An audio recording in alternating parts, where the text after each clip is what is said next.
আসসালামু আলাইকুম ও রহমতুল্লাহ বরকাত। আশা করি সকলে ভালো আছেন। চারিদিকে প্রচুর বৃষ্টি হচ্ছে। বৃষ্টিতে একটু ভিজতে হয়েছে, চোখ টুক লাল হয়ে গেছে দেখতে পাচ্ছেন।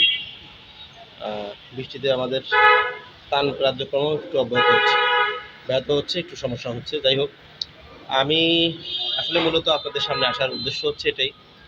আসলে আমার মাঝে মাঝে নিজে অনেক ছোট মনে হয়। আমরা খুব লজ্জিত হই।